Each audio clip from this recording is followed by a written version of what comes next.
Selamat siang Pak. Selamat siang. Apa kabar hari ini? Baik. Puji Tuhan. Yang pertama-tama kami menyampaikan terima kasih kepada Bapak yang telah berkenan meluangkan waktunya untuk diwawancara saat ini. Kegiatan wawancara kita merupakan tugas demonstrasi kontekstual menunjukkan titik satu pengambilan keputusan berbasis nilai kebajikan sebagai pemimpin dalam kita CGT Angkatan 7 Kabupaten Tenggara Barat. Adapun tujuan dari kegiatan ini Kepala Sekolah menurut CGT dapat melakukan satu analisis atas penerapan proses pengambilan keputusan berdasarkan pengetahuan yang telah dipelajari tentang berbagai paradigma, prinsip pengambilan dan pengujian keputusan di sekolah asal masing-masing peserta CGT maupun di sekolah lain. Dari tujuannya kami hanya sekedar mau belajar dari Bapak selaku kepala sekolah terkait seperti apa pengambilan keputusan seorang kepala sekolah terhadap permasalahan-permasalahan yang terjadi di sekolah. Ini menjadi bekal kami untuk nantinya ketika kelak kami akan menjadi pemimpin. Mungkin kurang lebihnya seperti itu tujuannya Pak. Sebelum wawancara dimulai, saya minta kesediaan Bapak untuk memperkenalkan diri. Silakan. Baik. Terima kasih Pak Pal selaku CGT yang sedang mewawancarai saya sebagai kepala sekolah. Sebelumnya supaya lebih akrab, saya ingin memperkenalkan nama saya Aris Jahan SPD, unit kerja SMP Negeri 2 Mili. Lama jabatan kepala sekolah di tanah kota. Mungkin demikian saja. Lalu untuk selanjutnya soal penanganan kasus atau permasalahan yang ada di sekolah ini, saya jelaskan posisi saya dan dengan sekolah yang saya. Baik, terima kasih Pak Halus atas perkenalan dirinya. Sekarang kita mulai pembelajaran. Baik, dari perkenalan tadi Bapak mengatakan bahwa Bapak sudah menjadi kepala sekolah kurang lebih hampir tentu selama 2 tahun itu Pak, Bapak sebagai seorang kepala sekolah ini tentu sudah mengalami bagaimana mengambil keputusan. Menjadi pertanyaannya sekarang, selama ini bagaimana Bapak dapat mengidentifikasi kasus-kasus yang merupakan dilema etika atau dilema moral. Baik, terima kasih Pak Paul. Pertama, memang hal yang sangat mendasar yang dari dilema memang ada. Pertimbangannya dari permasalahan yang dihadapi di lingkungan satuan pendidikan SMP ini ada berbagai kasus yang memang membutuhkan analisis dari seorang pemimpin untuk mengambil kebijakan dan keputusan yang nantinya akan tidak merugikan kedua pihak baik lembaga maupun personal di dalam lembaga itu.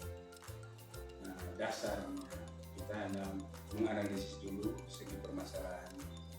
Kalau memang itu berkaitan dengan moralitas atau mental yang berkaitan dengan mitas satuan pendidikan SMP 2, berarti kita mengambil kesimpulan terlepas dari regulasi dan aturan, tapi kita konteks permasalahannya kita analisis bahwa masalahnya akan menjadi konsumsi bersama, lalu tidak membebani kedua pihak. Kalaupun menurut pihak lain keputusan itu bertentangan dengan aturan misalnya, tapi kita nilai secara kemanusiaan dan moralitas masa depan kita lebih utamakan kemanusiaan itu hal-hal kecuali kalau memang regulasinya menentukan bahwa kasus ini harus ambil tindakan tegas sesuai dengan permasalahannya. Tapi untuk selama ini kasus yang kita alami selama proses kepala sekolah dengan saya kurang lebih nilai kemanusiaan itu yang kembangkan atau ditambahkan itu mungkin saudara. Berarti pertama Bapak melakukan identifikasi, melakukan pemetaan terkait kasus apakah masuk kategori 53 atau bukan. Baik, selama ini kira-kira bagaimana Bapak menjalankan pengambilan keputusan di sekolah Bapak teristimewa untuk kasus-kasus di mana ada dua kepentingan yang sama-sama benar atau sama-sama mengandung nilai kebajikan. Baik, memang ini yang dilematis memang. Secara pemimpin kita masih banyak pertimbangan, terutama untuk menilai kasus yang dihadapi oleh pihak sekolah dan konsekuensi apabila sekolah mengambil keputusan. Oleh karena itu, saya selaku kepala sekolah akan mempertimbangkan dan memohon masukan dari teman-teman guru untuk menganalisis bersama. Kalaupun nanti hasilnya bertentangan dengan kepentingan etika nilai moral menurut lingkungan sekolah atau pihak lain, tetapi yang tahu persis perkembangan itu bukan masalah identifikasi adalah sekolah, dan guru mengambil kesimpulan dan kepala sekolah menegaskan bahwa yang diutamakan adalah pertimbangan kemanusiaan sejauh masalah itu tidak merugikan kepentingan demikian, sehingga keputusan diambil oleh kepala sekolah selalu mengutamakan itu, tapi dimusyawarahkan dengan pihak sekolah. Berarti mengedepankan Kolaborasi, betul. Kemudian keputusannya lebih berpihak kepada kepentingan kemanusiaan. Kalau di sini prinsip berbasis rasa peduli. Prinsip itu yang dikedepankan. Jadi sangat luar biasa. Kemudian yang menjadi langkah-langkah atau prosedur seperti apa yang biasa Bapak lakukan selama ini dalam pengambilan keputusan? Baik, terima kasih Pak Guru. Pertama, dalam sebuah keputusan, tentu pertama kita mengidentifikasi permasalahan yang dihadapi, itu pertama. Lalu kedua, kita menganalisis. Dari mengidentifikasi itu lalu menganalisis kira-kira permasalahan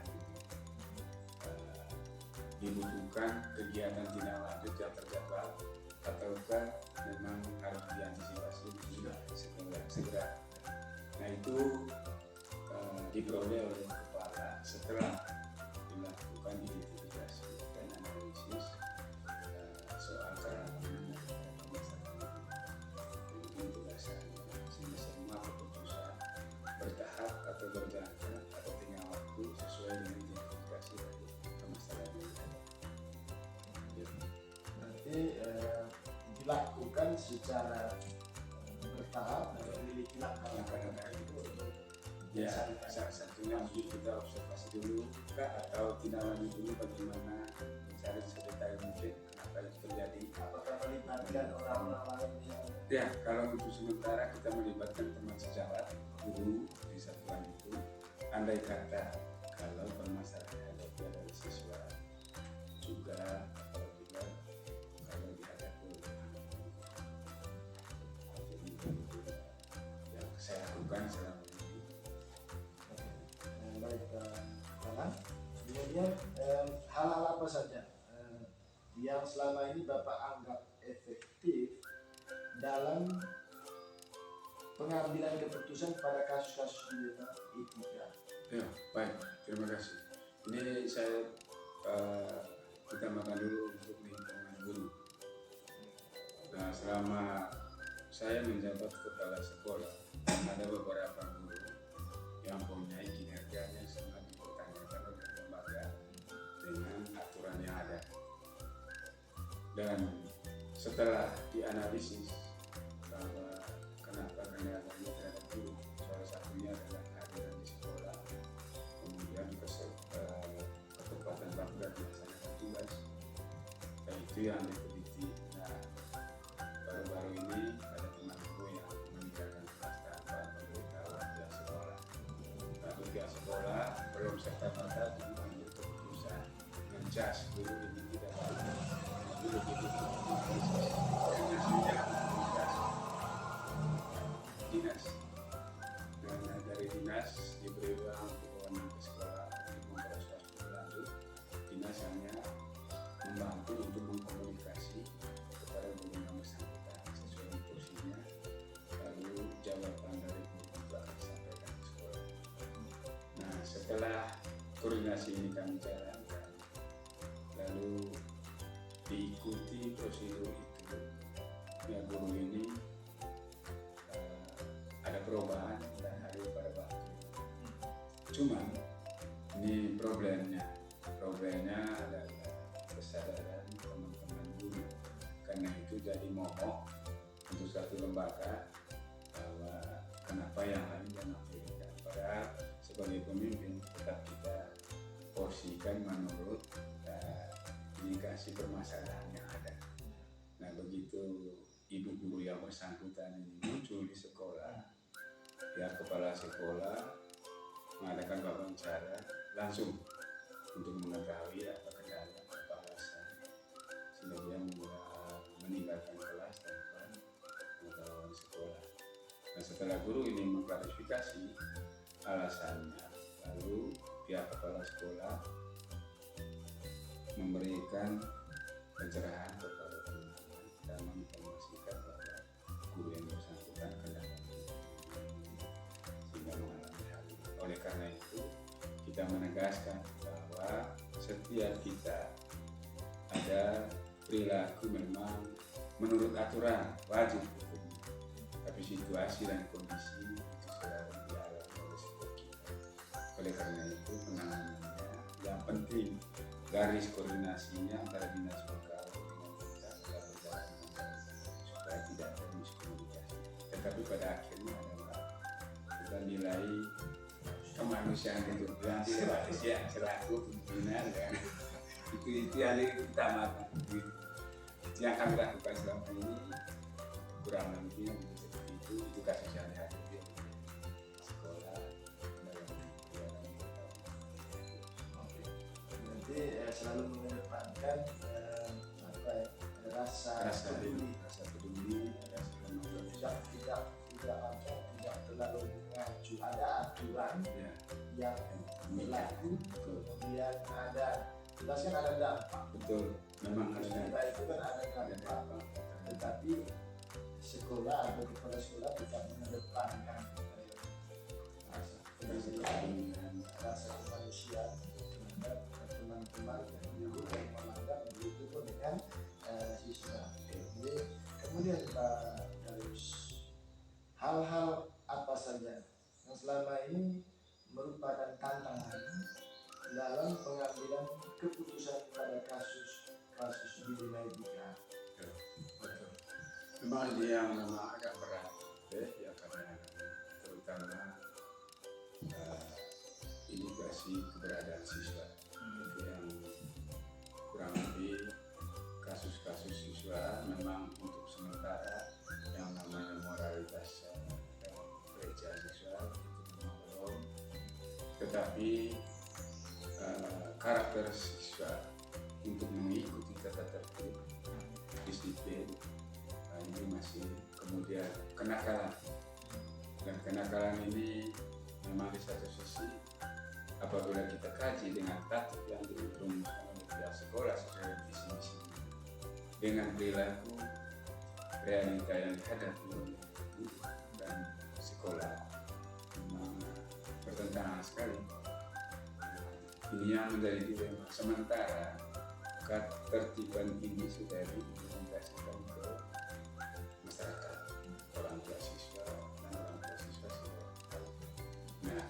dalam perjalanan ada peristiwa yang membutuhkan kolaborasi pemikiran antara komite dengan pihak sekolah untuk menyelesaikan kasus yang dihadapi oleh mahasiswa.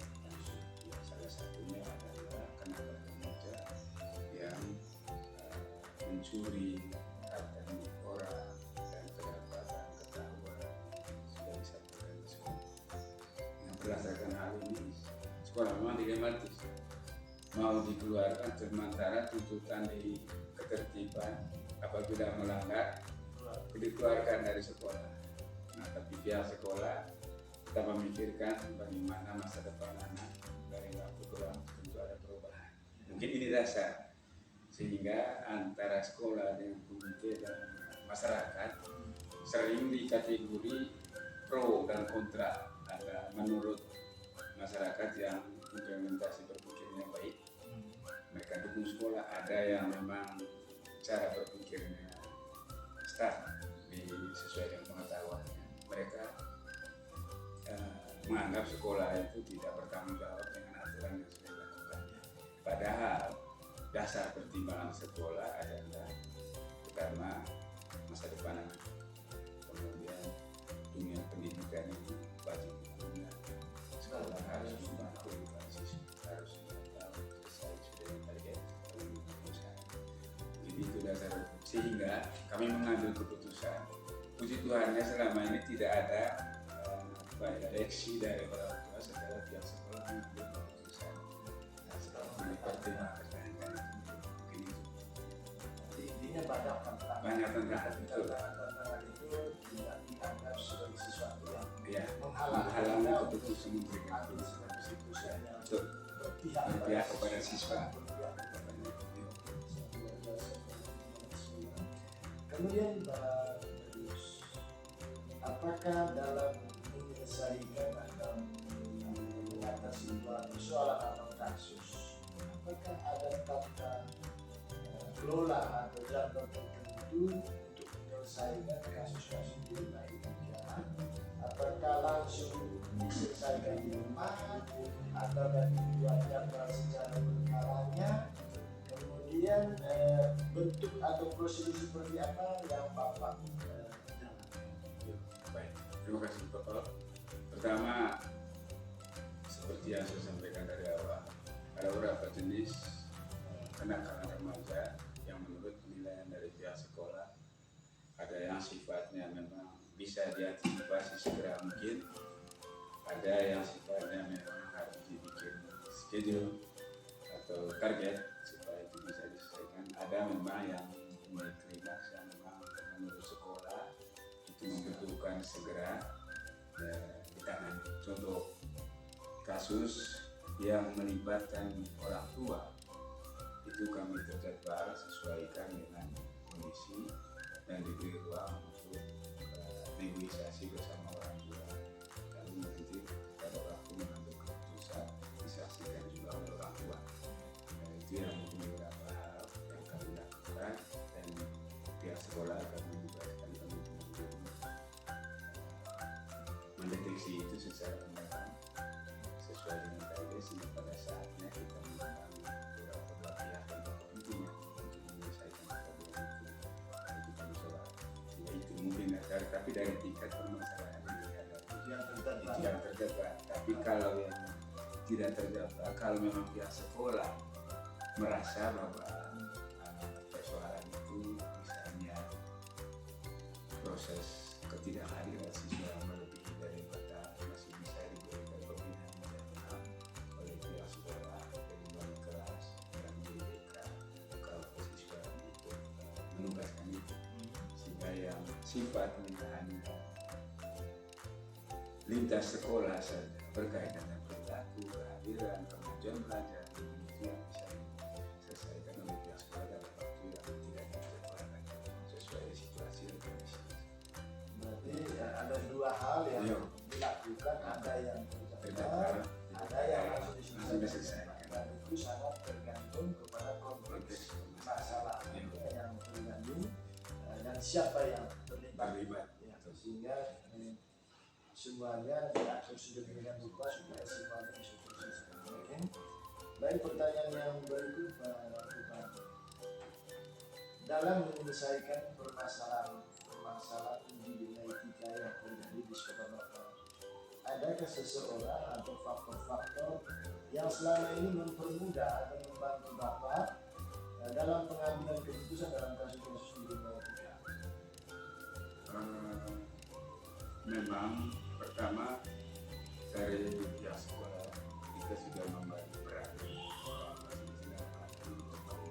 bekerja kepada sekolah, diberi ruang kepada wali kelas dan siswa dan TK untuk lebih mendalam mendeteksi soal etika dan etika daripada siswa dan guru, sehingga nanti apabila mereka menemukan hal yang janggal antara penilaian mereka dan pengamatan mereka, tentu itu disampaikan ke pihak sekolah dan sekolah akan mengakomodir itu, lalu sama-sama mencari solusi terbaik untuk mengatasi itu sesuai misi yang sudah dikonsepkan oleh sekolah bersama, sehingga rambu-rambunya kita ada di situ.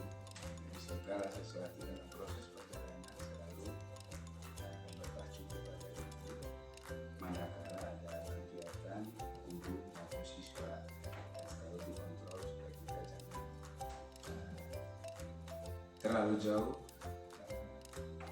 kegiatan di luar daripada konsep yang sudah disepakati bersama.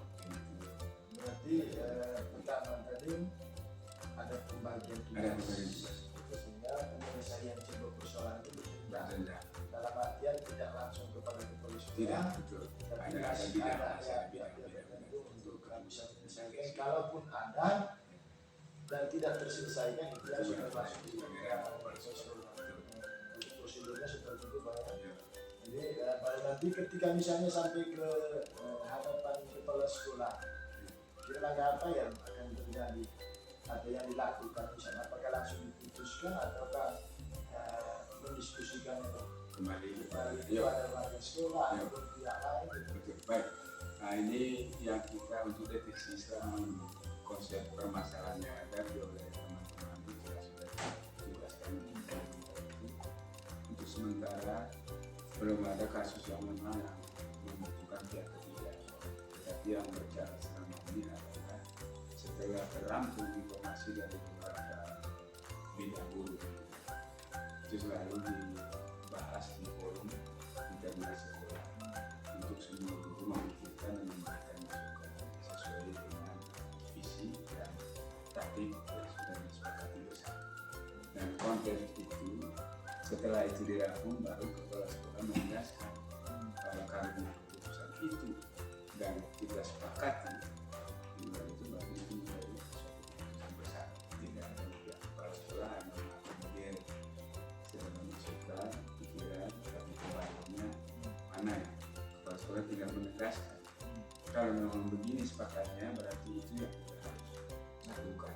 Dan semua guru wajib untuk mengingat itu dan melakukan itu sesuai dengan kesepakatan bersama.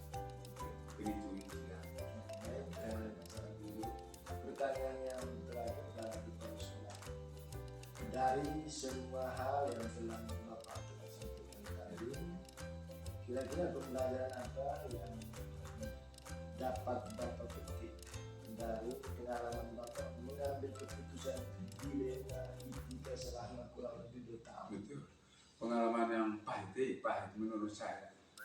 Pahit ini yang bertentangan dengan peristiwa real yang kita alami. Pahit pertama adalah kita menerima tendensi masyarakat dan pihak publik untuk menilai bahwa keputusan karena pemahaman publik kalau kasusnya yang berkaitan dengan kata etika tentu itu tidak ada negosiasi lagi. Salah satu caranya adalah diberikan dari sekolah untuk anak-anak misalnya yang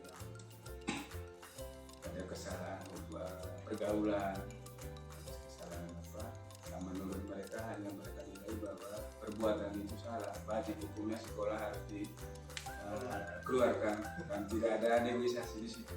Itu yang dilema. Tapi dari pihak sekolah karena ada kewajiban yang notabene pihak baru namanya sekolah menegaskan bahwa tidak boleh pertama anak tidak boleh putus sekolah. Lalu yang kedua, tetap kita mempertimbangkan manusia. Yang keempat, bagaimana masa depannya harus mau jadi apa, tapi minimal selagi ada dia di lembaga ini keselamatan dia tidak sah. Tapi dilema keputusan ini kalaupun menurut pihak luar sekolah itu mengambil inisiatif sendiri, tidak konsisten dengan aturan. Nah, itu dilema, tidak gampang sekolah, dan itu dilema. Tapi bagi kami di satuan SMP 2 ini kita sudah sepakat saling terima apapun tuduhan keluar, yang penting kita di dalamnya tetap solid. Lalu anak-anak kita tidak ada yang menjadi korban hanya karena dibully atau itu yang dilematis memang berat itu yang kami hadapi. Oke, dari penyampaian yang disampaikan oleh Pak Kepala Sekolah dalam pengambilan keputusan berbasis nilai-nilai pribadi dan sebagai pemimpin ini sangat luar biasa, bagaimana mengedepankan sisi kemanusiaan, lalu kemudian yang kedua kolaborasi kerjasama teman-teman guru ataupun pihak lain di kepentingan. Ini sangat luar biasa karena dalam sebuah pengambilan keputusan pasti ada dilema baru pada sekolah dan sebagai pemimpin selalu mengedepankan banyak faktor untuk bisa mengambil sebuah keputusan. Jadi, terima kasih Pak Darius, banyak pembelajaran yang berharga untuk saya saat ini. Dan mudah-mudahan apa yang telah disampaikan oleh Pak Kepala sedang tersebut dikembangkan, dan kami juga yang sedang belajar banyak hal yang kami pelajari dari apa yang disampaikan oleh sekolah. Itu harapan ini adalah mudah-mudahan dengan kita mengedepankan sisi kemanusiaan, anak-anak kita menjadi manusia yang tidak. Jadi sekali lagi terima kasih Pak Kepala. Dari mohon maaf kalau kurang berkenan. Terima kasih atas waktu. Terima kasih. Selamat sukses. Salam dan bahagia. Selamat pagi Pak Yus. Selamat pagi. Apa kabarnya hari ini? Ya, sehat-sehat Pak. Pertama-tama saya menyampaikan terima kasih Pak Yus karena berkenan kita meluangkan waktu untuk diwawancara. Untuk kami selaku peserta diklat calon guru penggerak Kabupaten Manggarai Barat. Pada kegiatan wawancara ini merupakan kegiatan tugas dari kami, yaitu modul 3.1 demonstrasi kesturuan. Jadi dalam modul 3.1 ini topiknya adalah pengambilan keputusan berbasis nilai-nilai kebajikan sebagai pemimpin. Tentu dalam hal ini erat kaitannya dengan tugas sebagai kepala sekolah. Kemudian yang berikut Pak Yus, tujuan dari kegiatan wawancara ini adalah CGT dapat melakukan suatu analisis atas penerapan proses pengambilan keputusan berdasarkan pengetahuan yang telah dipelajari tentang berbagai paradigma, prinsip pengambilan dan kemudian keputusan di sekolah asal masing-masing maupun di sekolah lain. Jadi semata-mata tujuannya kita sharing lah. Ya, kami belajar dari Faiz selaku seorang kepala sekolah untuk kami bisa menjadikan itu sebagai acuan ketika kami menjadi pemimpin. Jadi tidak punya tujuan. Kemudian yang kedua Faiz sekali lagi saya menyampaikan karena pertemuan pertama kita juga dan melepas ke kemarin saya pernah pribadi menyampaikan selamat Pesta Pasca untuk Faiz dan Sama-sama yang ada di SMP 4 Berilingin. Baik, sebelum kita mulai wawancaranya, saya minta Faiz untuk bisa memperkenalkan diri, mungkin nama, kemudian unit kerja, dan sudah berapa lama jadi kepala sekolah di sini. Silakan. Baik, ya saya selaku pimpinan atau kepala sekolah di UPG SMP Negeri 4 ini selamat datang kepada Pak Paul yang berkenan datang ke sekolah kami dan memilih juga SMP 4 sebagai salah satu sekolah memberikan wawancara untuk bisa menggali kebijakan-kebijakan yang telah diterap oleh saya sebagai pimpinan di sini selama bertugas di Basmas. Maka sekali lagi saya berterima kasih kepada Bapak atas kehadiran semua. Baik, berkaitan dengan apa yang diminta tadi, nama saya Idris Montini SPD, NIP 19 0302 2005 01 1 17. Unit kerja SMP Negeri 4 Beliling dan jabatan sebagai kepala sekolah itu sejak tahun 2014 per Juni 2014. Sejak sekolah ini. Iya, sejak sekolah SMP Negeri 4 ini berdiri.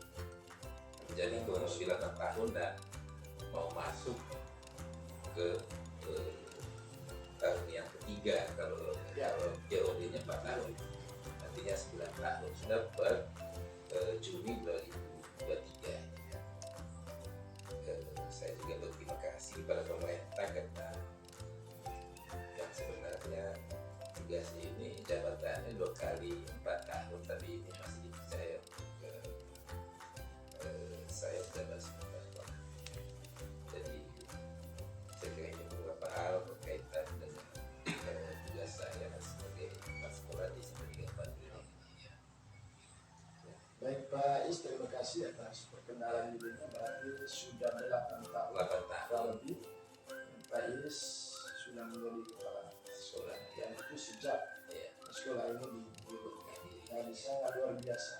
Itu selama 8 tahun kurang lebih Pak Is selaku kepala sekolah kan banyak mengambil sebuah keputusan terkait apa yang harus dilakukan, Ya. apalagi ketika mengalami sebuah situasi atau masalah yang terjadi di sekolah. Ya. Nah, salah satu hal yang dilakukan dalam pengambilan keputusan itu kan adalah mengidentifikasi. Ya.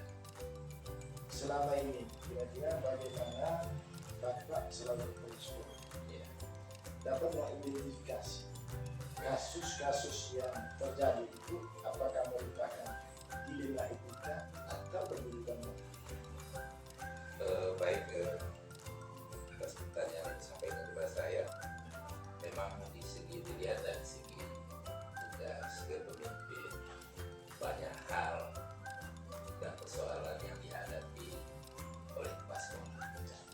Tentu persoalan-persoalan ini ada hal yang berkaitan dengan peran dan tugas atau maupun tanggung jawab baik dari kepala sekolah itu sendiri maupun bagi staf guru atau juga mungkin dari siswa-siswi di SMP Negeri 4 Beliling.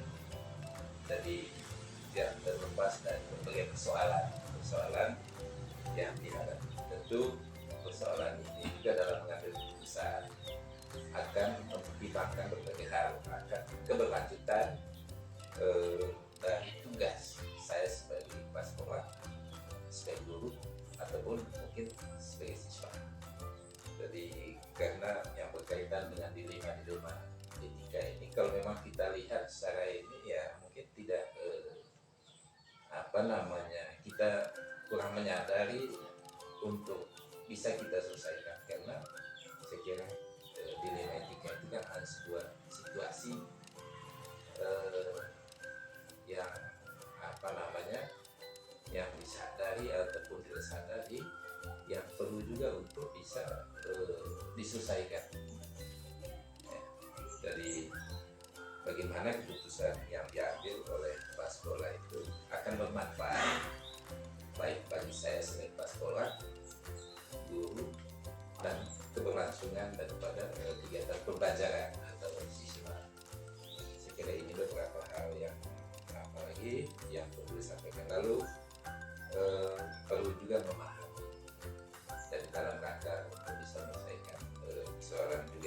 bisa memahami masalah yang dihadapi, agar dalam menentukan putusannya akan mempertimbangkan untung ruginya.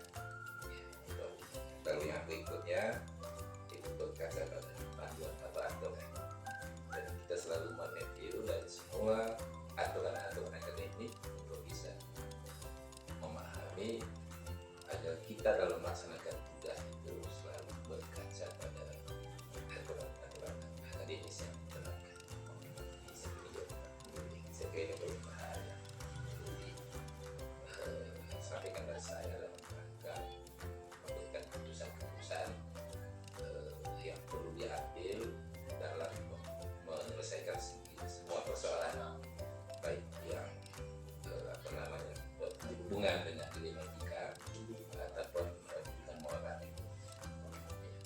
Terima kasih Pak Yus. Artinya bahwa sebelum keputusan itu diambil perlu sekali untuk melakukan itu. Iya, itu persoalan. Tadi kan Bapak dalam melakukan sebuah atau mengambil sebuah keputusan melakukan identifikasi sehingga nanti tahu bahwa ini masuk dalam kelompok masalah dilema etika atau masalah pendudukan moral. Nah, sekarang menjadi pertanyaannya, bagaimana dalam menjalankan pengambilan keputusan? Tadi kan sudah diketahui bahwa ini masalahnya dilema etika atau masalah pendudukan moral. Sekarang bagaimana menjalankan pengambilan keputusan?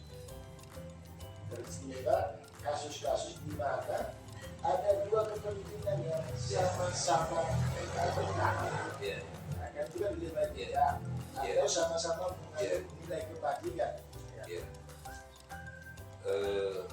Dalam pengambilan keputusan selalu mempertimbangkan untung ruginya. Yang pertama dan kedua, jangan pilih kasih. Tidak boleh mengemaskan yang lain dalam menentukan keputusan. Tentu yang profesional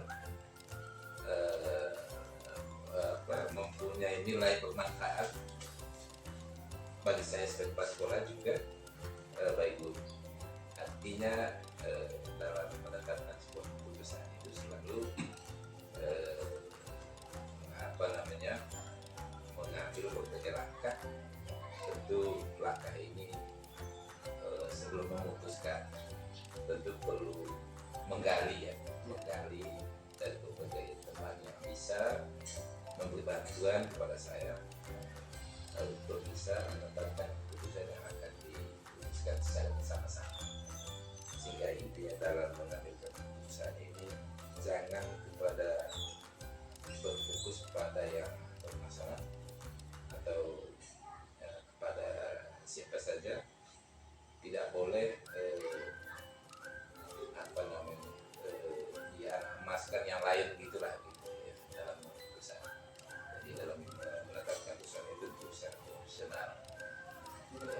Iya, kemudian harus berdampak. Iya, mempertimbangkan dampaknya. Baik itu bagi saya sendiri, Tidak baik hanya dari juga. sisi aturan. Iya. Saya dari aturan boleh ada, tapi juga pikir dampaknya. Iya, dampak. Dari apakah dari sisi kemanusiaan, rasa kepedulian, itu perlu kita. Baik, terima kasih Pak, sangat luar biasa. Akhirnya Bapak mengambil sebuah keputusan itu bukan hanya pertimbangan semata-mata regulasi, tetapi ada juga di luar itu Pertimbangan manusia, keadilan. Betul. Menjadi pertanyaan lanjutan Pak Iris, kira-kira seperti apa langkah atau prosedur yang Bapak biasa lakukan selama ini dalam pengambilan keputusan? Dalam mengambil keputusan terhadap dilema etika atau pendidikan moral itu tentu melihat kembali situasi awal yang terjadi sampai persoalan itu muncul, sehingga berdasarkan pertimbangan ini saya selaku pimpinan kepala sekolah membutuhkan suatu sikap atau gambaran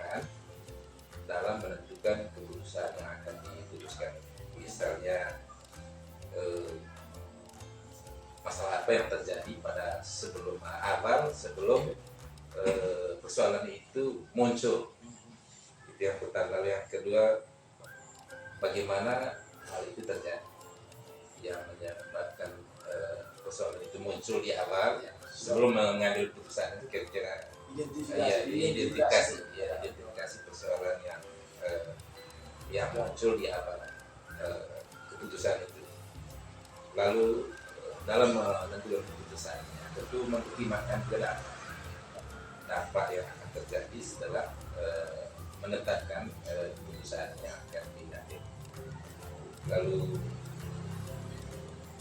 selain itu persoalan kira-kira apa tadi situasi awal itu, kira-kira apa, kapan itu terjadi, ya kapan kira-kira itu terjadi, sehingga dari situ nanti mendapat gambaran untuk bisa mengkaitkan dari berbagai unsur yang timbul yang bisa memberikan gambaran untuk keputusan dari saya selaku kepala sekolah. Jadi intinya bahwa kan dalam penyelesaian masalah, kalau dalam epidemiologi itu Pak Rais ada 9 langkah. Jadi seperti yang tadi yang sampaikan, bagaimana kita mengenal atau persoalan di awal, kemudian menentukan siapa-siapa yang akan dilibatkan, kemudian tentu kita harus sebelum putuskan kita harus cari fakta-fakta yang nyata yang terjadi dalam sebuah persoalan. Kemudian lagi kan kita dalam keputusan seperti yang digambarkan tadi itu kan adalah kita harus berpikir benar atau salah. Ya, apanya yang benar, apa yang salah. Ya, itu karena takutnya nanti kan itu berdampak juga terhadap pengambil keputusan. Jadi sangat luar biasa, artinya 9 langkah ini sudah mulai diterapkan di sekolah ini dalam pengambilan keputusan. Kemudian Pak Idis, hal-hal apa saja yang selama ini Bapak anggap efektif dalam pengambilan keputusan pada kasus-kasus dilema etika? Karena ada 3 prinsip Pak Is, ada 3 prinsip yang sering dipakai. Pertama itu berpikir berbasis hasil akhir, yang kedua berpikir berbasis peraturan, dan yang ketiga berbasis rasa peduli. Saya kira itu yang akan itu tentu mempertimbangkan kebenaran dari dilema atau persoalan yang muncul. Lalu tidak terlepas juga soal rasa kepedulian, cinta kasih terhadap sesama, baik terhadap guru, siswa dan lain sebagainya. Lalu perlu juga pertimbangkan soal keberlangsungan itu, seperti ada persatuan atau kebersamaan dalam keberlanjutan dari atau keberlangsungan kegiatan pembelajaran yang akan datang. Saya kira itu yang perlu juga. Ada juga prinsip tanggung jawabnya, saya kira di situ. Prinsip tanggung jawab yang harus diambil sebagai pemimpin atau sebagai kepala sekolah. Saya kira itu beberapa hal yang saya lakukan dalam mempertimbangkan berbagai hal atau dilema etika yang sering terjadi atau muncul di SMP Negeri 4 dulu. Tentu tidak terlepas itu ada perasaan cinta kasih atau kasih sayang, lalu kemudian jawab benar atau salah dari persoalan yang muncul, lalu perlu juga ada tanggung jawab dan penghargaan terhadap hak hidup dari setiap stakeholder dan stakeholder. Berarti kalau saya bisa memberikan saya lihat 3 prinsip yang ada dalam dilema etika sebenarnya sudah diterapkan. Karena tadi kan ada pertimbangan manusia, kemudian tetap mengacu kepada regulasi yang ada. Kemudian pikir juga dampak akhir. Jangan sampai dampak akhirnya merugikan. Iya. Ya, tapi paling tidak dampak akhir itu menyenangkan buat semua, baik pengambilan keputusan maupun juga orang yang menjadi sasaran daripada keputusan. Sangat luar biasa. Karena dasarnya itu Pak ada 3 prinsip. Dan itu sehingga tadi disampaikan bahwa itu sudah tergambar dari penjelasan Bapak. Kemudian yang berikut Pak Chris, hal-hal apa saja yang selama ini merupakan tantangan dalam pengambilan keputusan pada kasus Bhinneka. Pada kasus Bhinneka ini kan sama-sama benar, tapi dalam situasi itu masing-masing memiliki nilai-nilai kebajikan. Dan ini yang membuat pengambilan keputusan ini kira-kira apa hal yang menjadi tantangan dalam hal ini? Yang menjadi tantangan bagi saya tentu sikap dan perilaku saya individu ataupun kelompok, artinya lebih dari satu staf guru ataupun lebih dari yang dari pertimbangan atau hal-hal yang dari pertimbangan itu atau yang apa namanya yang sering muncul juga dari individu, ada juga secara kelompok. Itu menurut penilaian atau penglihatan saya. Maka di sini perlu ada rasa keadilan, ada rasa kesedihan, ada melihat sebagai kawan gitu, terhadap guru, dan juga rasa kasihan, tambah lagi dengan kebenaran, juga melihat soal kebenaran apa yang dilakukan oleh individu kelompok, lalu juga mempertimbangkan hal yang mempertimbangkan dalam mengambil keputusan. Tentu akan mempertimbangkan dampak atau boleh dikatakan jangka pendeknya, itu saat sekarang, juga jangka panjangnya, yaitu hal masa-masa yang akan datang. Jadi ini menjadi hal juga dari sebuah keputusan dalam menyelesaikan sebuah problem yang muncul di sekolah. Jadi ada beberapa hal tadi itu, yaitu di mana munculnya ini kan sering individu atau kelompok, lalu di situ menerapkan rasa keadilan Atau kesediaan. ada kesediaan, ada kasihan gitu ya, gitu. Lalu kebenaran kebenaran kesediaan. Lalu yang terakhir itu dari pusat tadi itu perlu mempertimbangkan Jaga pendek. jangka pendek dan jangka panjang. Sangat luar biasa. Jadi memang paling dan penjelasan itu saya lihat luar biasa sekali dari Pak di sini.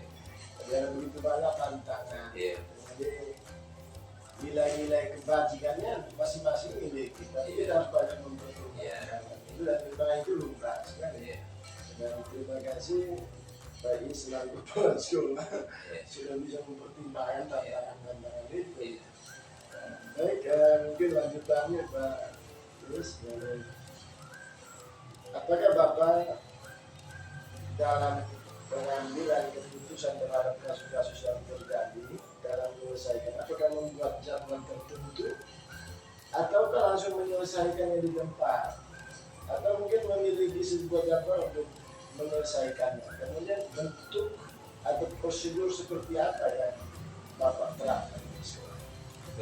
Saya kira karena untuk buat jauh tidak mungkin, karena problem dilema etika ini kan sebenarnya suatu situasi suatu situasi yang terjadi pada saat kita mengambil sebuah keputusan, sehingga tidak perlu lagi buat jadwal, karena jangan sampai terkesan dilema atau problem itu kan membuat jadwal setelah penyelesaian persoalan, karena dilema itu sebenarnya situasi keadaan yang tidak terencana, sehingga tidak perlu dibuat jadwal. Hanya barangkali karena kita kan selalu ada jadwal rapat evaluasi, mungkin pada saat itu kita selalu mereview atau melihat kembali untuk dibacakan kembali soal aturan-aturan yang berlaku, seperti aturan akademis itulah, untuk bisa membacakan kembali tidak secara langsung mengingatkan kembali kepada warga sekolah, baik terhadap saya sebagai kepala sekolah, juga terhadap guru. Sehingga kalau buat secara jadwal mungkin tidak, karena itu kan hanya situasi yang terjadi setelah kita mengambil sebuah keputusan dalam menyelesaikan problem-problem yang terjadi. Sehingga termasuk ke situ juga kalau memang jadwal tidak ada, sehingga prosedur mungkin yang melakukan itu untuk bisa melihat kembali atau mereview kembali aturan akademis yang berlaku di Sentinel 4 Bilik. Baik, terima kasih Pak Is untuk negara Pak itu.